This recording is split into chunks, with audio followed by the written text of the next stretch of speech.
Okay, so we're into the quick match video. We're going to hit quick match here. We're playing against the AI. If you're just starting out, I recommend trying against the easy AI first, and you can only sort of go up from there.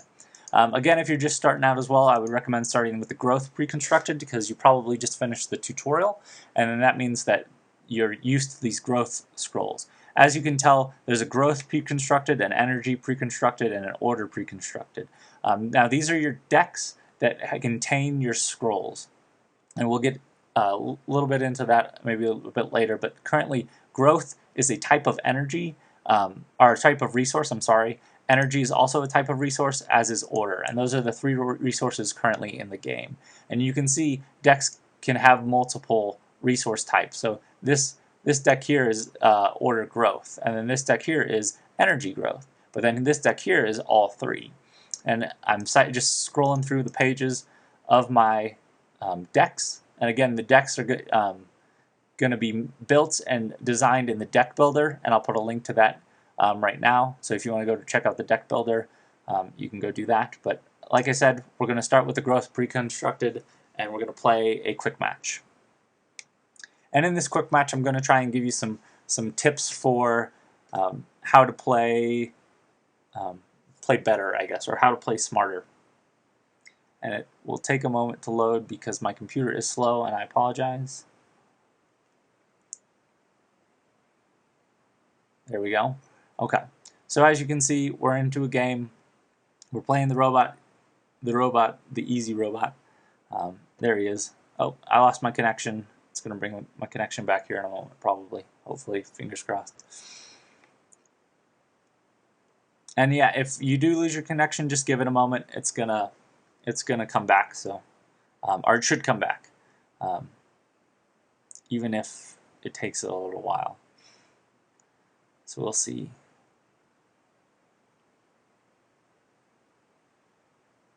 Let's see.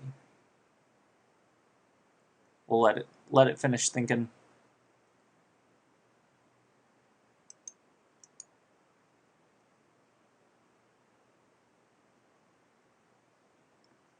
All right.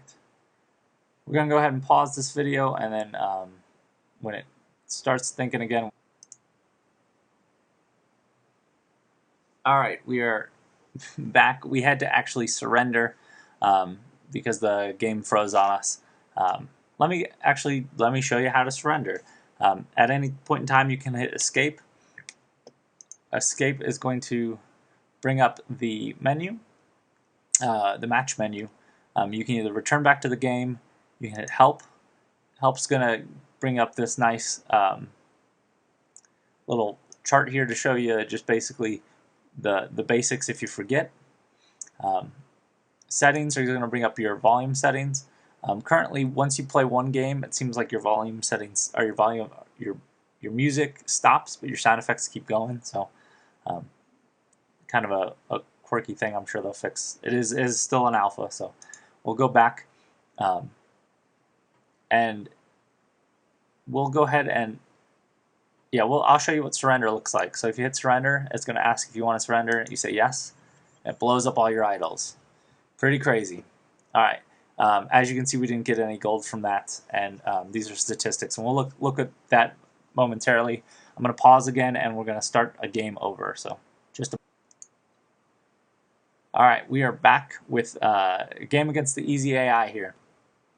As you see, we have a random hand of scrolls. We're playing against an energy deck.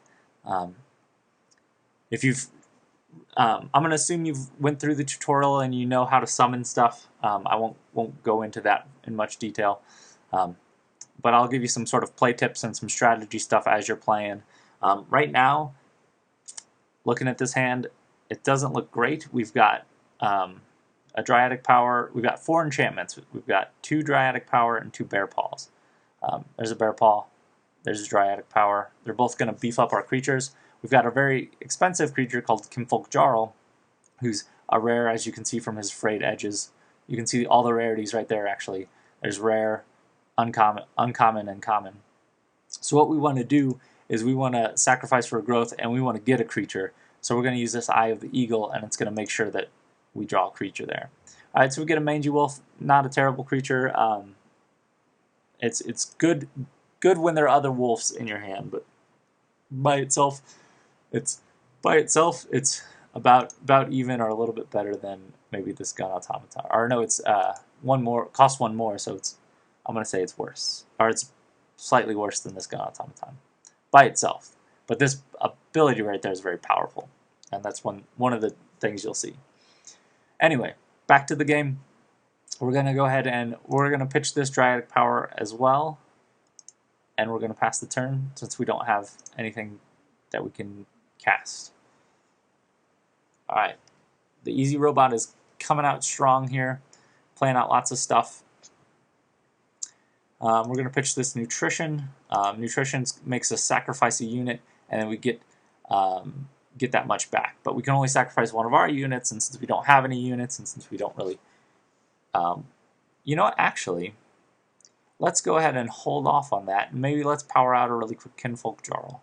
That sounds like a fun plan. Okay, so instead, we're going to pitch this Bear Paw. We're going to go ahead and play out a Mangy Wolf. And now, I cast this Mangy Wolf in the center. One of the things... actually, let's go back. Do you see what I just did there? I can bring up all the stats. When I hold control, it lets me see all the statistics of all the creatures in play. You can see their attack, their countdown, and their health. Anything on your opponent's side of the board that has a countdown of 1 is going to attack next turn, or use its special ability if it doesn't attack. So we know that this we know this gun automaton is going to attack next turn, and we know it's going to be doing 2 points of damage to this idol if it doesn't move. Now, units can move. You can see if I click on this Mangy Wolf, I can move it around, and I think the tutorial went through that. So I could potentially move it in front of this cannon automaton to take some damage, but I think I want to make sure it stays alive so that we can sack it for nutrition next turn. So I think that's going to give us 7. No, actually, it will be a turnout still even. Is that correct? Yeah, it will still be a turnout from casting that Kinfolk Jarl. One of the things you want to do, let's say if we were playing this energy deck, is we would actually want to move our gun automaton so that we would be dealing damage to creatures as opposed to idols. Now that isn't always the case. That'll change. Let's say if you know that you're on the offensive, and if you're going to win next turn, or if it doesn't really matter if this wolf survives or not because its countdown is 2 and it's not going to make any difference, then if you were this energy player, you would ignore the wolf and you would want to put damage onto the idols. But right now, in the early game, you sort of want to prioritize engaging with creatures as opposed to damaging idols.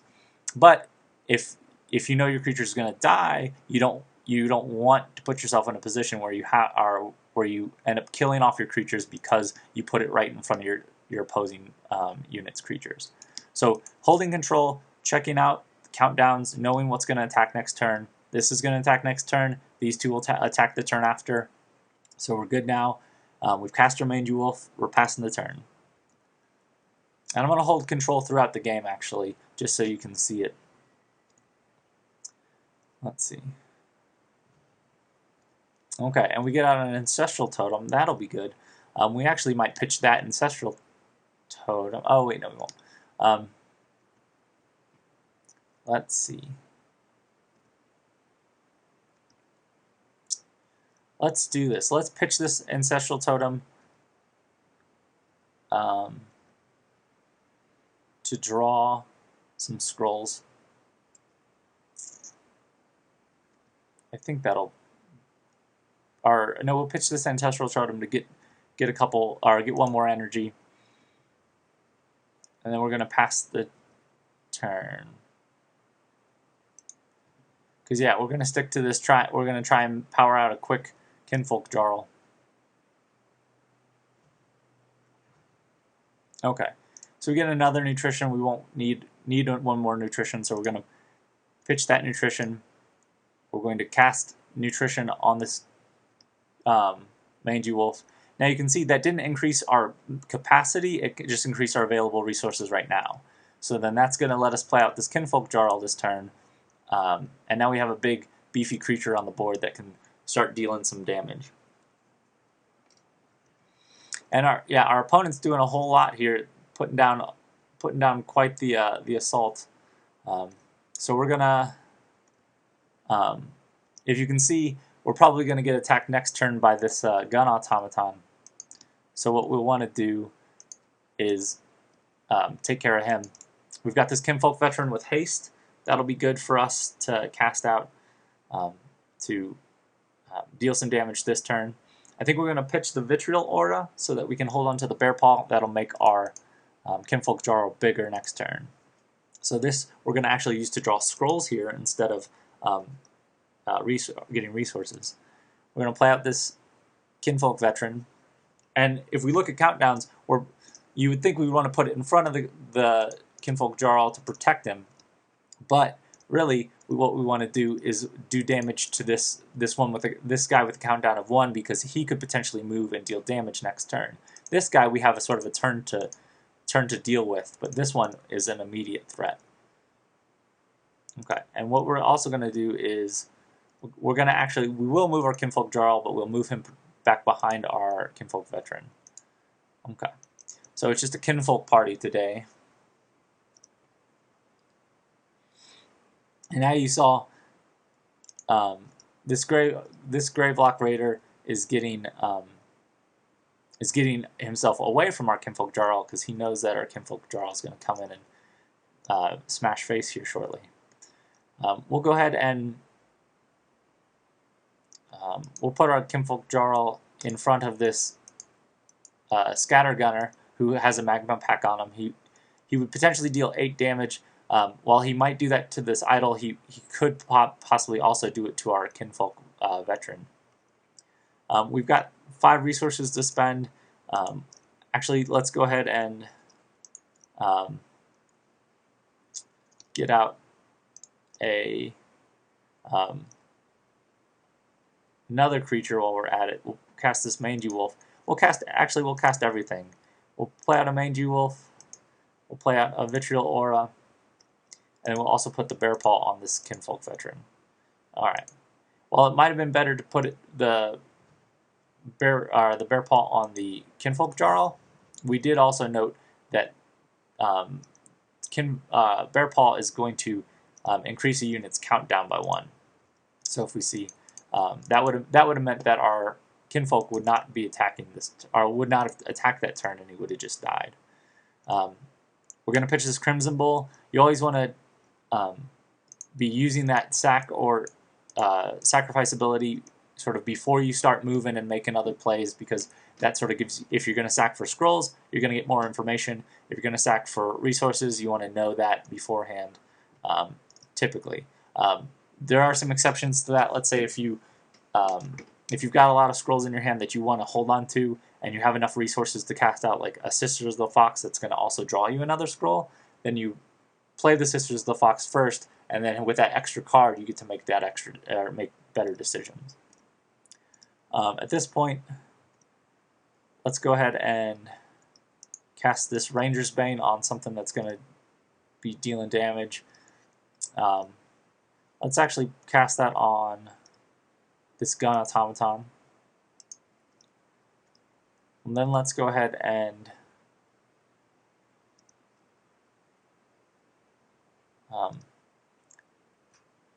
we'll go ahead and put this Ragged Wolf actually in front of the Gun Automaton as well. That's going to make it so that, and we'll slide him back. First, let me finish what I was talking about.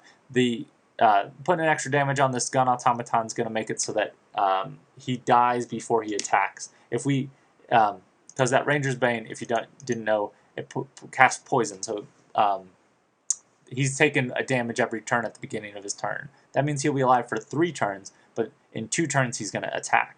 So if we do an extra point of damage, that means he won't survive. He won't survive long enough to attack anymore. This guy we're not so worried about because we can see it has an attack of 1, and it'll put a point of damage on our wolf, but it won't kill our wolf. And so that's nice, is that we know we can soak some damage there. and you saw I just moved this wolf back. It's actually because this spot and this spot are unique points in the board where there are only 2 connecting spaces to them. That makes it so that you limit your range of mobility. So anything you put here, you either want to make sure that it's going to stay there because it doesn't have a lot of movement options, or it's going to be because you're only again because you want to stay there and you're attacking that lane. All right, I'm talking your ear off. I'm sorry. One more thing. We're going to do some more moving. We're going to move our guys down. Move our Kinfolk Jarl down, our Kinfolk Veteran down, so that he can definitely engage with this our Gravelock Raider, who could have on his next turn slid down and gotten out of the way of these 2 guys who are on 1 countdown. That's another thing you want to look at, I guess. We'll mention countdowns on your side of the field. Planning anything that has a 1 is attacking next turn. So you want to be, it either wants to be in the lane that it's going to attack, or at least one lane away from the lane that it's going to attack. And that's some sort of deeper, complex strategies. All right. Anyway, as you can see, this gun automaton took. Oh wow! This gun automaton took a point from our ragged wolf and took a point from our poison, so it's going to be dead next turn. You just saw that Gravelock Raider, in combination with that burn, actually took out our Kinfolk Jarl. Didn't see that one coming from the easy AI, but it happened, and we can't really do anything about it. So sometimes that happens, and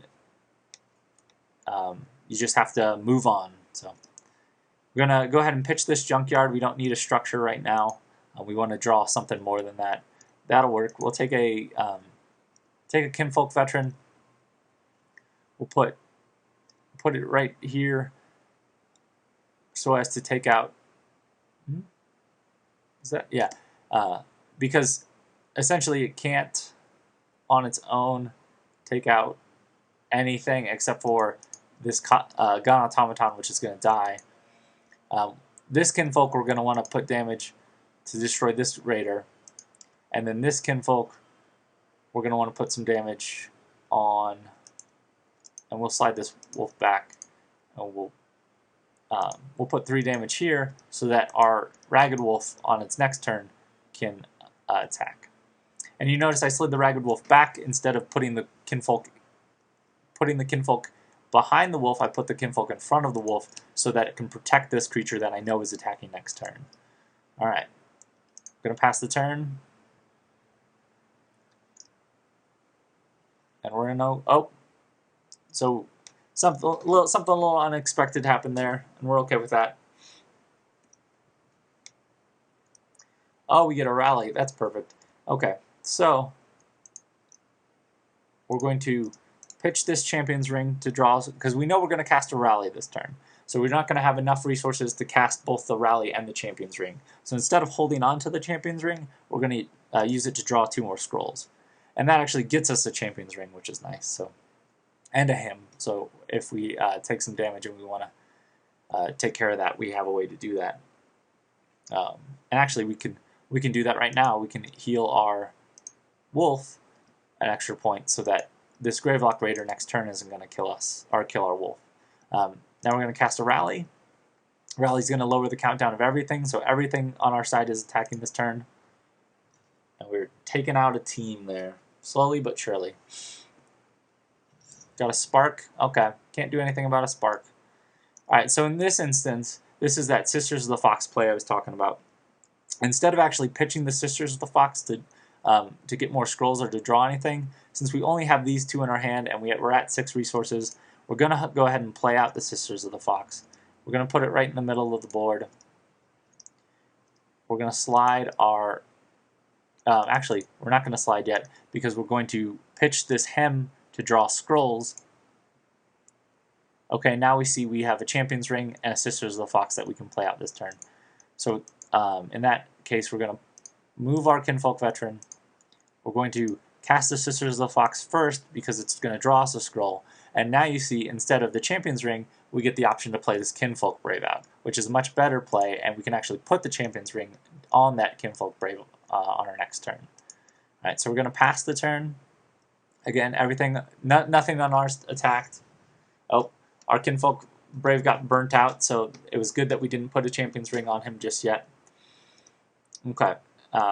Between the Great Wolf and the Kinfolk Veteran, I'm actually going to go for the Kinfolk Veteran right now because our Great Wolf doesn't have a lot of wolves to beef him up. So we're going to pitch him to get to get our resource, and now we can cast the two things we have in our hand. Casting the first thing, we're going to put we're actually going to put it behind our big beefy Kinfolk Veteran, and then we're going to put the Champion's Ring on our back Kinfolk Veteran to sort of diversify and make sure that we actually get to take out this idol this turn. But we're also going to slide our Kinfolk Veteran down so that we can kill this Gravelock Raider, because we saw it was attacking this turn. We're going to pass. You see we took out an idol. We're going to get another Machine Priest down, and we're okay with that. Gulabber, not in the best position to deal us any damage. You can see the Gulabber is going to attack on the highlighted squares. Oh, and that's one thing you can notice, is anything that's glowing gold right now is going to attack next turn. So anything with basically a 1 on your opponent's side is going to glow gold, and anything with a 0 on your side is glowing gold. Alright, so drew a Junkyard. We don't want a Junkyard. We get a Mangy Wolf and a Vitality Wolf. Kind of kicking ourselves, wishing we held on to that Great Wolf, but I like my big beefy Kinfolk Veteran, so I apologize for being partial to Kinfolk. Alright, we're going to move our Kinfolk Veteran over because we're probably not going to engage this Machine Priest. Actually, what we will do is make it so that if we do engage this Machine Priest, it'll be at 3 health, and our Kinfolk Veteran can take it down. We're going to cast the Mangy Wolf because the creature is a creature regardless. We're going to actually not cast the Vitality Well because next turn it's going to be more valuable to us as a scroll that we can actually use to draw 2 more scrolls. So we're going to pass the turn. You can see we kept these 2 guys in the same lane that they were at, even though we probably keeping these 2 guys in the same lane that they're at, even though we could have been moving them down. And that was partly because I wasn't sure what we were going to do with them. We could either go up and we could take out this team here, or we could have gone down. Now I think this big Copper Automaton has sort of dictated the play for us now. Instead of engaging this Machine Priest and this Copper Automaton, what we're going to do instead is we're going to, well, first, like I said, we're going to pitch this Vitality Well to draw 2 scrolls. Okay. Next, we're going to look and see if there's any way that we can deal with this Copper Automaton, and it doesn't look like it from where I'm standing, because the way damage would work, even if we cast Rally, you would have this Sisters of the Fox deal 1 point, then this Kinfolk Veteran deal 3 points and kill this Machine Priest, and then even if we cast out Ragwood Wolf, there would still be a point left for this Copper Automaton to deal. So, we're going to, instead of engaging here, we're going to move, engaging on these bottom lanes, we're going to move up, and I've sort of blocked myself in there. I probably should have moved this Kinfolk Veteran back here instead, so that I can move this Kinfolk Veteran into this space. But I'm talking and telling you guys what I'm doing, so I'm getting a little talkative. So, we're going to actually hold on to this Rally instead of casting it this turn so that we can capitalize on these guys being big and beefy to destroy it for next turn. We're going to move this Sisters of the Fox out of the way. We're going to move this Sisters of the Fox out of the way. We could have this Sisters of the Fox sort of block damage here from this Copper Automaton, but really it's you can let 2 idols go with it and still win the game. So even if these 2 get destroyed completely, we can still win the game. So what that means is I'm going to let I'm just going to give up this idol, and I'm fine with that. Playing out a Ragged Wolf to deal another point of damage. Druid Burial Ground, we're going to hold off on again. I don't think we need, we're in an aggressive position right now. We don't really need to be healing ourselves right now, so we can actually just let it go and Oh, you're missing all the fun, sorry. We can let it go, and on our next turn we can use that to draw scrolls. Alright. Alright, so we got an Eye of the Eagle. I think we're going to cast that Eye of the Eagle. Okay, a Great Wolf. Okay, that's good.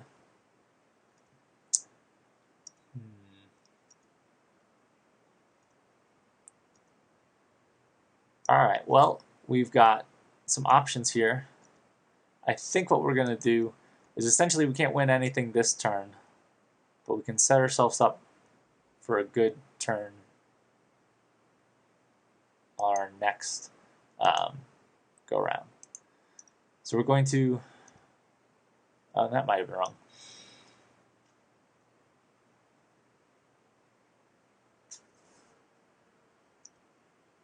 Yeah, actually, I think I just misplayed there. Oh well. Okay. Oh no, no, I didn't. We're going to move the Sisters of the Fox over. In case something happens to that Sisters of the Fox, we're going to put in this Ragged Wolf for some backup protection. We're not going to cast our Rally this turn. We're going to use this opportunity to put out our Great Wolf. We're going to put it right between these two lanes so that depending on where it needs to go, it can go, because obviously we're going to kill one of these two lanes. And then we're going to pass the turn. Now, this Sisters of the Fox did two things. It put 1 point of damage down on this Scatter Gunner so that when we rally next turn, we can get another point down. And then additionally, it if for some reason they had some way to, like, they had a Fury or something that could make it so that this Scatter Gunner could attack, it also served as protection. So, at this point, we've got this thing in the bag. Let's go ahead and do as much damage as possible here. Let's move this over, move our Great Wolf over. We'll do that, that. We'll pitch the Burial Ground. Alright, we're going to rally here, and then we're going to Crimson Bull, and then we're going to pass the turn and win. So that was a quick match. It's going to be all over here. We get the V for victory. We get some gold. You can see we didn't get a ton of gold, but we can go spend that in the store. So I'll put some links up here for the next video, or you can stick around. Next video is going to be the store profile video. If not, you can either go back to the main menu. You can check out the arena again if you missed that, or you can hop over to the deck builder if you don't want to see the store and the profile. Oh, one last thing. While you're making that decision, you can see the statistics for the game, damage on idols, damage per units, units played out, spells cast, enchantments cast, scrolls drawn, and then highest damage, which I don't know what highest damage means, but it's a number to look at. So that's it. That's all she wrote. So actually, yes, that is it. Never mind. See you in another video. Stick around.